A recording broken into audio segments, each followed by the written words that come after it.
Welcome back. Is it time to reshuffle Rachel? A major BBC investigation has thrown the Chancellor's past into the spotlight, sending shockwaves through Number 11.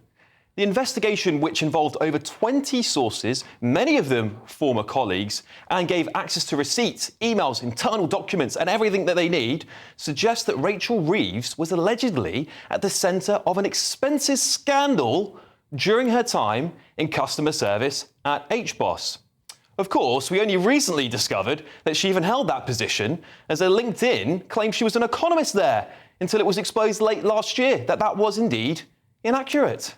Well, the BBC alleges that before entering Parliament, Reeves was one of the 3 employees investigated by HBOS for using expenses to fund a lifestyle, with inappropriate spending on dinners, events, taxis and gifts. Among the purchases, handbags, perfume, earrings and wine for colleagues. Well, a former colleague told the BBC that Reeves and senior managers had a very cavalier attitude regarding the budget. Sounds familiar.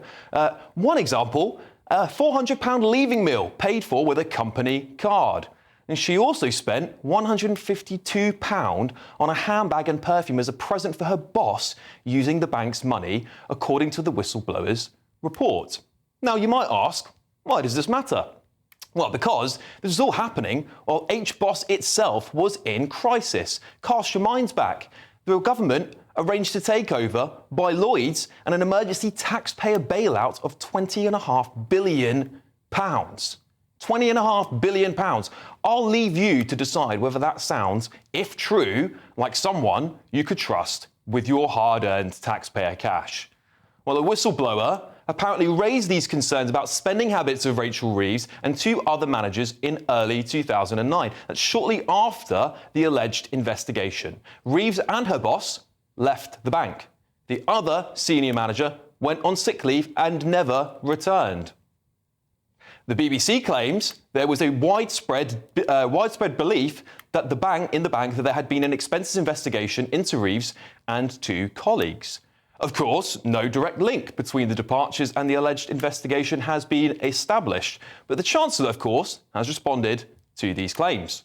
Well, no one ever raised any concerns about my expenses when I worked for Halifax Bank of Scotland. I submitted, had processed and had my expenses signed off in the proper way, as you would expect, and no issues were ever raised during my time at Halifax Bank of Scotland. Yeah, and to be fair to Reeves, the BBC says there was no evidence in that internal investigation was ever completed or that there was ever findings of any wrongdoing. But it doesn't end there, unfortunately. The BBC also found that Reeves left the Bank of England 9 months earlier than was also stated on her LinkedIn profile. Say that you'd worked at the Bank of England for a decade when in fact it wasn't even 6 years, it was 5. I mean, that's exaggeration, isn't it? Well, I worked at the Bank of England for 6 years, between 2000 and 2006. I was employed by the Bank of England, including I spent just over a year at the British Embassy. Why did you say it was a decade? Well, I think you're taking... it's one... Now, that profile on LinkedIn's seen more updates than a Tory cabinet reshuffle. Talking of Tories, Conservative leader Kemi Badenoch was quick to respond. Keir Starmer said that he was bringing in a government of integrity, telling lies and untruths on your CV, expenses fraud, which is what the allegations are very serious things. And I do think she needs to come out and explain what's going on. And if you thought it was all over, think again. In 2015, Reeves was among 19 MPs who had their official credit cards suspended by the Parliamentary Expenses Watchdog after failing to show their spending was valid. At the time, she owed more than £4,000, but she did pay it back only after her credit card was blocked. Despite all of this, Downing Street spokesperson insists the Prime Minister has no concerns about her conduct. Isn't this the same Prime Minister who sacked Louise Haigh after her trustworthiness issues? Anyway, so is she the Iron Chancellor or can't recall Rachel? You can't claim to be all over the detail and conveniently forget simple details about your previous employment. You can't claim credibility if you inflate your experience and qualifications. Labour has positioned itself as the moral alternative to the Conservatives, vowing to restore trust in British politics. How many times have we heard that? But when the Chancellor's own history is riddled with questions and not even the Chancellor herself has the answers, how on earth can the public trust her with their hard-earned cash? But let's get the thoughts of my panel. Former Labour advisor Stella Shantikidou, political consultant Suzanne Evans, director of the Centre for Migration and Economic Prosperity, Stephen Wolfe. Stella, come on, we've got to start with you for a bit of balance and fairness here. I mean, look, there's quite a litany of things that are alleged against the Chancellor. Is her position completely untenable as Chancellor now? Alex, have you watched The Wolf of Wall Street? I have. It's a great film. So you are aware of the culture that generally exists in banks here and in the US and elsewhere.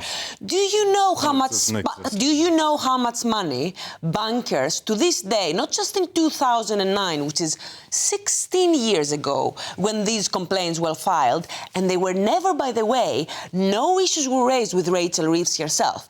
So are you aware of the culture where bankers will reward their staff? Because, let's face it, they work them really hard, 7 days a week. And they reward them with massive bonuses, with extremely expensive bottles of champagne, extremely expensive meals. This is a taken in that culture. Now, my question is, why was this complaint that was raised 16 years ago coming to light now? And I have a theory. I have a theory. Listen to my theory. Listen to my theory. She's been Chancellor for a while. My theory is the banks, the lobbyists of these banks, they have realized that Rachel Reeves is threatening their interests when it comes to taxing wealth and addressing wealth inequality. Because they know that Labour wants to tackle wealth inequality. And they want to stop whoever is threatening their interests. You could argue she was very good at spreading wealth inequality because she shared the money out quite a lot of people, allegedly. Allegedly. I mean, Suzanne, come on, after you. Rachel Reeves' credibility was shot before this. This should really be, if there were any justice in the political world, this would be the end of her. Regardless of a bank's culture, the BBC doesn't just make allegations like this on a whim. Journalists have done their homework, and they've done their homework very carefully, and they wouldn't be putting this into the public domain unless they were pretty sure of their facts. Now, she's screwed up the economy, fiddled the fiscal rules to give herself some extra borrowing, and she's still blown that budget. This is clearly a woman that doesn't have any concept of budgeting at all. As Oscar Wilde's Lady Bracknell would say, a handbag? 152 quid on a handbag to give to her boss, and she claims it on expenses, regardless of any culture in the bank, Stella. No, you know very well they do far worse. They do far worse. And wrong. She's not fit to be Chancellor. Well, look, Steve, obviously these are allegations. Where, the BBC hasn't been able to prove there was any wrongdoing, so we've got to be careful. I don't want to get anyone into trouble. But we can still look at the CV stuff. That's inflated. She definitely got that wrong multiple times. That's not once, it's twice now. The BBC have obviously verified it changed again. There's something to be said about that, surely. Well, there is. Well, I'm going to turn around with Stella. I just wish Wolf of Wall Street was actually happening when I was working in banks from about 1990. Maybe you didn't do so well. Maybe try harder next time. I don't know. I did really well, but the culture you're talking about is nonsense. That's why it's in movies. It's nothing to do with reality. Yes, people work really hard in the city, and that was an eye-opener for me, who came from a socialist left initially, when my eyes were open to people working tremendously hard. And You've never seen hundreds of pounds being spent on meals in the city. Hang on a minute. And yes, I saw people getting enormous bonuses, and yes, I saw people paying for meals expensively, but they did so on expenses, and they were monitored and checked. Just like Rachel Reeves. Okay. No, what we have here is accusations that she spent them outside of the remit that everybody else had to do. If I did it, I would have been fired. And so that's the point at principle here. If these accusations are true, then she should be fired. And why are we looking back at 16 years in the same way that you look back on all the allegations against politicians of the right? You check them and say, oh, he was a racist. He said this comment there. He made an accusation about the NHS there. Paul Nuttall was driven out of UKIP for accusations he didn't have his CV correct. That's the same sort of argument. What you want to do if you want to justify being honest and decent in politics is say, if it's good for the goose, it's good for the gander, And that's the main point. Well, Stella, let's just build on that for a second, because let's assume that these allegations are true, and let's say it's someone different. Let's say it's not Rachel Reeves. Just say it's someone else, right?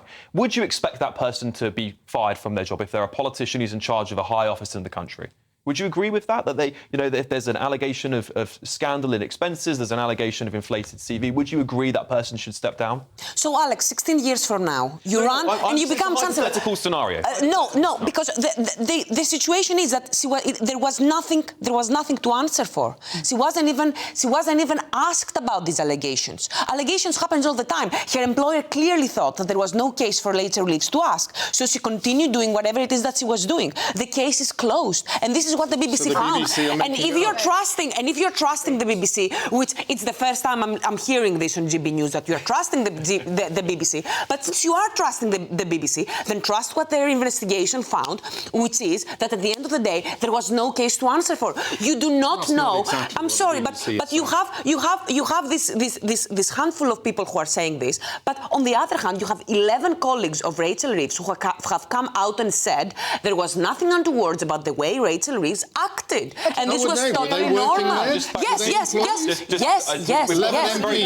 Not MPs. Sorry. Colleagues from Halifax. Investigation then. If Rachel Reeves is innocent, let's look into this properly, and then she'll be exonerated. I thought that was what the BBC did. What really shocks me is Keir Starmer's response to this. He's refusing to have an investigation. He's completely out of order, and the way he's defending her as well. Yes. Talking about how she's balanced the books and given us stability in her budget. What planet is he on? Yeah. It's a disaster. Well, she is a disastrous Chancellor. As the BBC suggests, this undermines her whole credibility, and unless she's exonerated and unless there's a proper investigation, she should go. I feel that there's going to be a lot more spoken about this to come.